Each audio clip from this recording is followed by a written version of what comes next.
एक गांव में एक लड़का रहता था। उस लड़के का नाम करण था। वो गांव में अपने माता पिता के साथ रहता था। उसके माता पिता बहुत गरीब थे, 2 वक्त की रोटी भी मुश्किल से आती थी। गांव के दूसरे बच्चों को देखकर करण अपने माता पिता से कहा करता था कि मुझे भी इनके जैसे कपड़े और खिलौने चाहिए, परंतु उनके माता पिता के पास सिवाय उसको दिलासा देने की और कुछ नहीं था। करण गांव के ही एक स्कूल में पढ़ने जाता था। करण अपने स्कूल में पढ़ाई लिखाई में सबसे तेज था। वह अपनी कक्षा में हमेशा अधिक नंबर लेता था। उसके अधिक नंबर लेने के कारण स्कूल के फंक्शन में उसको खूब इनाम मिलता। गांव के लोग उससे बहुत प्यार करते थे। एक बार गांव में बाढ़ आ जाती है।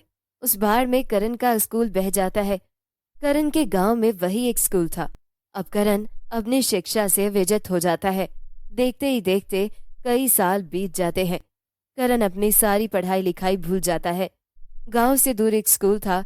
उस स्कूल में पढ़ने के लिए लाखों रुपए की आवश्यकता थी, इसलिए करण का वहां एडमिशन नहीं हो सका। परंतु करण के पिता उसको खूब पढ़ाना चाहते थे, इसीलिए करण के पिता ने अपने सारे खेत बेचकर करण का एडमिशन उस महंगे स्कूल में करवा दिया। करण अपनी सारी पढ़ाई लिखाई भूल चुका था, इसीलिए वह परीक्षा में फेल हो गया। करण रोते हुए घर आता है और अपने रिजल्ट के बारे में रोते हुए अपने पिता को बताता है। पिताजी, मैं फेल हो गया। कोई बात नहीं बेटा, फेल पास लगा रहता है, अगली बार पास हो जाना। लेकिन करण दोबारा भी फेल हो जाता है और करण के पिता ये खबर सुनकर गुस्से हो जाते हैं। अब तुम्हारे पास आखिरी मौका है। अगर इस बार तुम कक्षा में अव्वल नहीं आए तो तुमको घर से निकाल दिया जाएगा। पापा, अगर आप लोग मुझे घर से निकाल देंगे तो मैं कहाँ जाऊंगा? तुमको जहाँ पे भी जाना है चले जाना, मगर लौटकर वापस घर नहीं आना। करण के दोबारा फेल होने की खबर पूरे गांव में फैल जाती है और गांव के बूढ़े बच्चे सभी करण का मजाक उड़ाते हैं, खूब ताना देते हैं। वो करण को फेलियर फेलियर कहकर चिढ़ाते हैं। करण का इन बातों से बहुत दिल दुखता है और वो रोता हुआ वहां से चला जाता है। करण इस बार खूब मेहनत करता है और खूब मन लगाकर पढ़ाई करता है, मगर वो तीसरी बार भी फेल हो जाता है। करण ने सोचा कि अगर वो घर जाएगा तो सारे लोग उसका मजाक उड़ाएंगे और उसको घर पर बहुत मार पड़ेगी। मारने पीटने के बाद उसको घर से निकाल दिया जाएगा। यही सब सोचकर करण घर नहीं जाता, बल्कि कहीं और निकल जाता है। करण के घर वाले बहुत परेशान होते हैं। उन्होंने स्कूल जाकर देखा तो स्कूल में करण नहीं मिला। फिर करण के पिता और गांव वालों ने करण को पूरे गांव में ढूंढा, मगर वह कहीं नहीं मिला। शायद इस बार वो फेल हो गया है, इसीलिए भाग गया है। जब वो नहीं पढ़ पा रहा था तो उसको खेती बाड़ी कराना चाहिए था। हाँ, शायद आप लोग ठीक कहते हो। करण गांव से बहुत दूर जा चुका था। खुद भी नहीं मालूम था कि वो कहाँ जा रहा है। चलते चलते उसको एक झोंपड़ी दिखाई दी। करण उस झोंपड़ी के करीब आ गया और दरवाजा खटखटाया। अंदर से एक अजीबोगरीब लड़की निकली और करण को घर के अंदर बुलाया। करण ने उस लड़की को सारी बातें बताई। उस लड़की ने करण को कुछ बिस्किट्स दिए। करण वो बिस्किट्स खाकर सो गया। जब वो सुबह उस लड़की के घर से जाने लगा तो वह लड़की एक परी में बदल गई और उसने करण को एक जादुई किताब दी और कहा, ये किताब तुम्हारी मदद करेगी। करण ने किताब ली और उस परी को धन्यवाद कहकर चला गया। करण ने सोचा अब वो घर लौटकर कभी नहीं जाएगा, मगर वह अपने गांव वालों को कुछ बनकर दिखाना चाहता था, इसलिए वह चलते चलते शहर आ गया। करण को शहर में एक स्कूल दिखाई पड़ा। करण स्कूल के अंदर गया और वहां के टीचर से कहा, मुझे स्कूल में एडमिशन चाहिए। मुझे अपना रिजल्ट दिखाओ। करण अपना रिजल्ट दिखाता है। रिजल्ट देखकर वहां के टीचर ने करण से कहा, तुम्हारा रिजल्ट तो बहुत खराब है, तुमको यहाँ कैसे एडमिशन दिया जाए? सर, मैं खूब मन लगाकर पढ़ूंगा, आप एक बार मुझे एडमिशन दे दीजिए ना।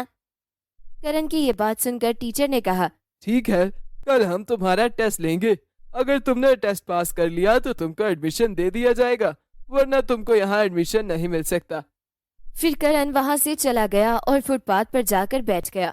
वो सोचने लगा कि मुझे बहुत अधिक पढ़ना लिखना तो नहीं आता, आखिर मैं टेस्ट कैसे पास करूंगा। फिर उसने सोचा कि क्यों ना कुछ पढ़ ही लिया जाए। उसने अपने बैग में हाथ डाला और किताब निकाली। उसके हाथ में वही किताब आई जो उस व्यक्ति ने उसको दिया था। करण ने वो किताब खोली तो उस किताब से एक आवाज आई, करण, मैं तुम्हारे बारे में सब जानती हूँ। ये देखकर करण हैरान रह गया कि किताब से आवाज कैसे आ रही है। करण ने किताब से पूछा, तुम कौन हो? मैं एक जादुई किताब हूँ। तुम मुझे कैसे जानती हो? जिसने तुमको ये किताब दिया है वो मेरे मालिक हैं और मेरे मालिक ने मुझे तुम्हारे बारे में सब कुछ बता दिया है। तुम मेरे लिए क्या कर सकती हो? मुझसे तुम जो सवाल पूछोगे मैं उसका उत्तर तुम्हें बता दूंगी। ए जादुई किताब, मुझे बताओ कि कल टेस्ट में क्या क्या पूछा जाएगा। किताब ने करण को वो सब बता दिया जो टेस्ट में करण से पूछा जाने वाला था। तो करण रात भर वही याद करता रहा। बहुत मेहनत के बाद करण ने वो सब याद कर लिया और टेस्ट देकर पास हो गया। इस तरह करण को स्कूल में एडमिशन मिल गया। करण उसी स्कूल में हॉस्टल में रहने लगा। जब भी उसकी परीक्षा आती वो जादुई किताब से सारे सवालों के जवाब पूछ लेता और जादुई किताब उसे सारे उत्तर बता देती। करण उन सारे उत्तर को ध्यान से पढ़ता और कई दिनों की परीक्षा के बाद वो सब कुछ याद कर लेता। इस तरह वो परीक्षा में सारे सवालों के जवाब देकर अव्वल नंबर से पास हो जाता और उसे क्लास में अव्वल आने के कारण बहुत सारे इनाम मिलते। धीरे धीरे पास होते होते वो लॉ कॉलेज में पहुंच गया। वहां भी अव्वल नंबर से पास होकर वह बड़ा जज बन जाता है। करण के जज बनने के बाद उसकी पोस्टिंग उसके गांव की कचहरी में हो जाती है और सरकार की तरफ से उसे बड़ा सा बंगला मिलता है। उधर गांव में करण के पिता को खून के झूठे इल्जाम में जेल हो जाती है और एक दिन करण के पिता की कचहरी में पेशगी होती है। तो उस दिन करण का कोर्ट में पहला दिन होता है। करण के पिता को बुलाया जाता है। करण अपने पिता को देखकर पहचान लेता है और उसकी आंखों से आंसू आ जाते हैं, लेकिन करण का पिता करण को नहीं पहचान पाता। मुकदमा शुरू होता है और करण के पिता के खिलाफ एक भी सबूत नहीं मिलता, इसीलिए अपने पिता को करण बाइज्जत बरी कर देता है। एक दिन के बाद करण जज के कपड़ों में अपने घर जाता है। करण के पिता और सारे घर वाले उसको देखकर खड़े हो जाते हैं, परंतु कोई भी करण को पहचान नहीं पाता। जज साहब, आप यहाँ क्यों आ गए? मुझे बुलवा लेते। आप लोगों ने मुझे नहीं पहचाना? करण के पिता और गांव वाले कहते हैं। नहीं, आप कौन हैं? फिर करण सबको अपनी कहानी सुनाता है। करण की कहानी सुनकर सब हैरान हो जाते हैं और पिता रोते हुए अपने बेटे करण को गले लगा लेते हैं। करण अपने परिवार के साथ अपने बंगले में जाकर खुशी खुशी रहने लगता है। तो बच्चों, कैसी लगी आपको ये कहानी? अगर कहानी पसंद आई हो तो वीडियो को लाइक कर दें और कमेंट बॉक्स में अपना फीडबैक लाजमी दें। अगर आप मजीद इस तरह की कहानियाँ सुनना चाहते हैं तो चैनल को सब्सक्राइब कर लें। मिलते हैं अगली कहानी के साथ। तब तक आप अपना ख्याल रखिएगा। बाय बाय दोस्तों।